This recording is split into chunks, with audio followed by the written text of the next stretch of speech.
Bonjour, ici Jean-François de Sentier du Bonheur et aujourd'hui nous allons parler d'Antoine de Saint-Exupéry. Alors Antoine de Saint-Exupéry, je m'aventure sur des terres qui ne sont pas les miennes parce que je vais parler de littérature. On va me dire encore que j'ai une vision mainstream des choses, que je suis quelqu'un qui ne suis pas un spécialiste, que comme d'habitude, eh bien quand on ne sait pas les choses, eh bien il faut se taire. Mais le problème c'est que si on se tait, eh bien on va laisser justement les médias mainstream porter l'information qui n'en est pas une et finalement eh bien, on va se retrouver avec des situations où il n'y aura plus d'informations. Alors si Sentier du Bonheur existe et si c'est une petite chaîne, eh bien j'en suis fier. Si nous commettons des erreurs, eh bien n'hésitez pas à nous les signaler. Mais je continuerai à essayer d'apporter mon grain à moudre au moulin international, au moulin universel. Alors aujourd'hui, on va parler de Saint-Exupéry, Antoine de Saint-Exupéry, monsieur le comte Antoine de Saint-Exupéry, et on va essayer de faire un petit point et puis parler du mystère Antoine de Saint-Exupéry, le mystère qui me hante un peu, qui me fait me demander, mais méritons, enfin, le monde dans lequel nous vivons, fait-il que nous devions encore y vivre ou en vivre, y vivre, oui. Pourquoi est-ce que je vous parle d'Antoine de Saint-Exupéry ? Bien d'abord parce qu'Antoine de Saint-Exupéry, c'est une figure incontournable de la littérature mondiale. C'est le livre le plus traduit après la Bible, donc finalement de manière civile, après la Bible. Et c'est une figure incontestable de la poésie. Alors Antoine Saint-Exupéry, c'est facile de se rappeler son pédigré, puisqu'il est décédé en 44, en juillet 44, le pauvre, quelques jours avant la libération, quelques jours avant la libération totale de la France, quelques mois, et puis quelques mois avant l'armistice. Et Antoine de Saint-Exupéry, donc 44, c'est facile de le borner, juillet 44, fin juillet 44, je crois. Et puis le début, sa naissance, c'est très facile à se rappeler, il est né en 1900. Donc il avait 44 ans quand il est décédé. Alors Antoine de Saint-Exupéry, eh bien, c'était à la fois un artiste, un poète, un écrivain, un pilote, et qui a, comme il le disait, utilisé l'avion un peu comme un paysan utiliserait une charrue pour essayer de défricher, etc. Et dans la vie de Saint-Exupéry, il y a plusieurs époques. Et moi, je ne suis pas un spécialiste, donc vous pourrez me dire, oui, tu t'es trompé à tel endroit ou à tel moment. Ce que je donne, ce sont des souvenirs de mémoire. Il peut y avoir des petites imprécisions, mais parfois, quand vous allez chercher dans les archives ou des documents, eh bien, des renseignements, vous trouvez parfois 2 voire 3 renseignements contradictoires. Alors, Antoine de Saint-Exupéry, ce dont il faut se rappeler, c'est que c'est monsieur le comte Antoine de Saint-Exupéry, jusqu'à la fin de sa vie, quand il était ballotté dans les terrains militaires, parce qu'il était en escadrille d'observation, sa mère lui écrivait monsieur le comte et lui avait demandé d'essayer d'éviter. Donc ça, je pense que c'est important pour comprendre Antoine de Saint-Exupéry, parce que d'habitude on dit Saint-Ex, et en fait Antoine de Saint-Exupéry n'est pas que n'est pas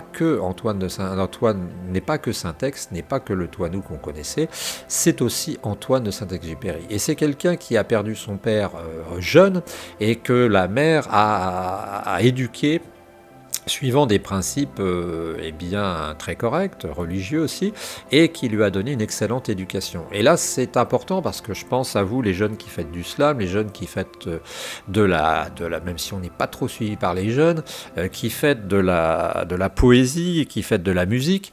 D'après moi, et c'est personnel, le génie de Saint-Exupéry est quelque part inexplicable. Le génie de Saint-Exupéry est incontestable, mais il trouve son terreau aussi dans sa culture. Et je pense que, pour rappeler un petit parallèle, la culture est quelque chose d'important dans la fabrication du génie, dans le travail d'un génie. Et je pense que beaucoup de jeunes commettent cette erreur que de croire qu'il leur suffit seulement leur enthousiasme pour réussir à réaliser quelque chose. Il faut parfois de bonnes bases, comme un arbre a besoin de bonnes racines. Donc Antoine de Saint-Exupéry a été ballotté, il a habité au Mans aussi, il était dans la région lyonnaise, d'ailleurs il y a un aéroport qui lui possède son nom. C'est quand même quelqu'un de très célèbre qui a été plébiscité par tout le monde. Je crois qu'il y a 480 écoles Saint-Exupéry. C'est la seule compagnie. J'en suis ému, mais Air France est la seule compagnie aérienne à avoir un de ses pilotes sur les billets d'avion, pas les billets d'avion, les billets c'est poétique, les billets de banque, hein, puisque un syntex faisait les 50 euros, 50 francs, je crois. Et puis donc, ce syntex, eh bien, il va grandir. Ce syntex va grandir sans père, vraiment.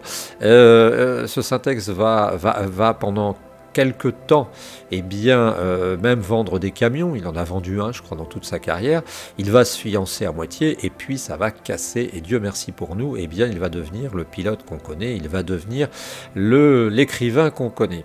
Alors, si je parle de mystère Saint-Exupéry, c'est tout simplement parce que quand Saint-Exupéry, on va rentrer dans les choses, dans le vif du sujet, quand Saint-Exupéry disparaît, eh bien, il est désespéré, d'après moi. Il est dans une période de sa vie difficile, il est dans une période de sa vie où il a eu des crashs, où il s'est crashé, je crois, en Libye, hein, en faisant le raid Paris-Saïgon. Je crois qu'il voulait relier Saïgon, parce qu'à cette époque-là, ça fait partie d'une partie de sa vie, c'est la partie j'allais dire France Télécom, parce que j'ai fait un sujet l'autre jour sur France Télécom, c'est la partie post-aéropostale, hein. L'aéropostale dans les années 30 a été démantelée, et c'est l'année des raids, c'est la décennie des raids.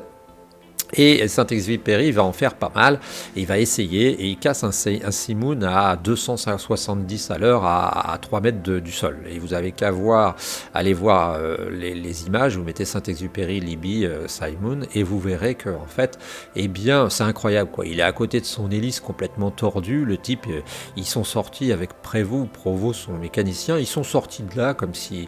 Et ils ont commencé à errer dans le désert. Et c'est un bédouin qui les a sauvés. Donc déjà... Saint-Exupéry, dans le mystère Saint-Exupéry, bien il y a cette idée que il a été impacté, je pense, par les raids qu'il a menés, et qui font que je pense que physiquement il a été touché. Parce qu'en fait, le mystère Saint-Exupéry, c'est ça.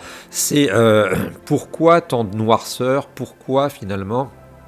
À l'époque où il devenait presque évident, hein, je ne pense pas qu'il était mis au courant du débarquement en Provence, mais à l'époque où il était presque évident que les Américains allaient gagner, vu l'ampleur du matériel qu'ils avaient déplacé, eh bien, ça faisait déjà pratiquement 2 mois que le D-Day était arrivé sur les côtes. Il y avait eu le D-Day sur les côtes du débarquement, sur les plages du débarquement d'Omaha Beach, près desquelles nous sommes ici.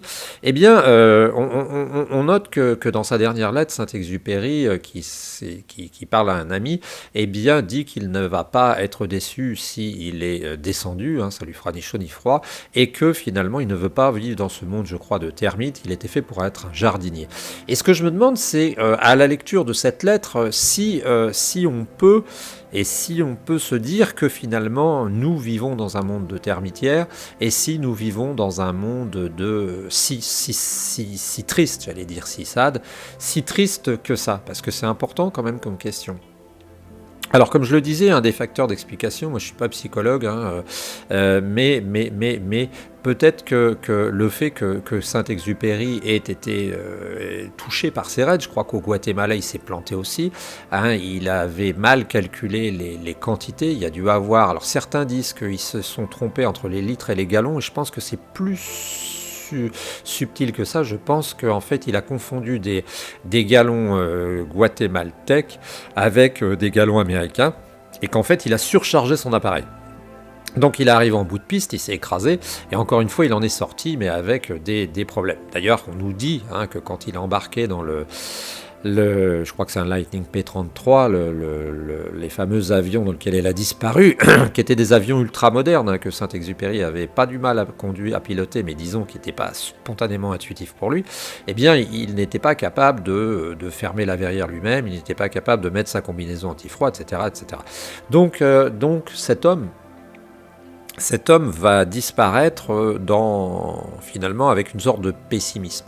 Et moi, je me demande vraiment pourquoi. Et c'est la question que je pose, le mystère Saint-Exupéry. Alors, il y a sans doute des gens qui vont nous éclairer, mais tel que je l'ai lu, tel que je l'ai compris, eh bien, il quitte ce monde sur une note amère. Et je me demande, bien entendu, les gens comme Mozart qui décèdent très jeunes, les gens comme Saint-Exupéry qui décèdent relativement jeunes, restent des icônes, restent des soleils, restent des génies. Je me demande Je me demande ce qu'il aurait dit, je me demande ce qu'il aurait dit de notre époque. Je pense qu'il n'avait pas encore connaissance des horribles bombes atomiques qui se préparaient, il n'avait pas connaissance, mais il parlait déjà de termitières, sans doute pour parler de s'enterrer, de s'enfermer. Et c'est quelque chose d'important, c'est quelque chose de... Et donc relisez sa dernière lettre, hein, relisez sa dernière lettre qu'il avait laissée quand il était en Corse, hein, puisque c'était, je crois, à Calvi qu'ils étaient basés. Relisez ça et ça donne vraiment l'impression d'un homme un peu désespéré, déprimé, hein. Ce que vous pouvez faire aussi, alors moi je suis pas un spécialiste donc je vais sans doute me faire remonter les bretelles parce qu'on va dire que j'ai dit certaines conneries mais je pense pas en avoir dit trop. Ce que vous pouvez faire aussi, ce qui est intéressant, c'est d'aller écouter la voix de Saint-Exupéry. J'avoue avoir été un peu déçu quand on connaît la pertinence, la finesse de son écriture. J'ai été déçu par la voix du bonhomme, mais voilà. Alors je vous souhaite une bonne journée, j'espère que vous pourrez apporter votre pierre à l'édifice, hein, à la contribution à l'idée, à la compréhension de ce Saint-Exupéry. Il y a sans doute peut-être des spécialistes de syntaxe qui me réécriront, qui me renverront des commentaires et j'en serai fort heureux. Essayez d'être courtois parce que vous savez, le travail de YouTubeur, c'est quelque chose qui n'est pas évident, on n'est pas professionnel, hein, j'ai pas une équipe de tournage derrière moi, je fais tout ça tout seul avec mes petits moyens. Et donc essayez aussi d'être parfois indulgent et respectueux dans les commentaires parce que je viens de sortir d'une bordée de commentaires assez difficile. Quand on essaie de faire les choses, quand on essaie de les faire honnêtement, quand on essaie de les faire avec son cœur, eh bien c'est toujours, ça prend toujours du temps et ça prend toujours de l'énergie et ça nous vide parfois. Donc on a beau être fort, on a beau être costaud, on a beau vouloir aller jusqu'au bout, et bien parfois on aurait besoin d'aide et d'un peu de compréhension. Je vous souhaite une bonne journée et puis rendons grâce à cet énorme auteur, ce génie de la littérature française qu'était Saint-Exupéry.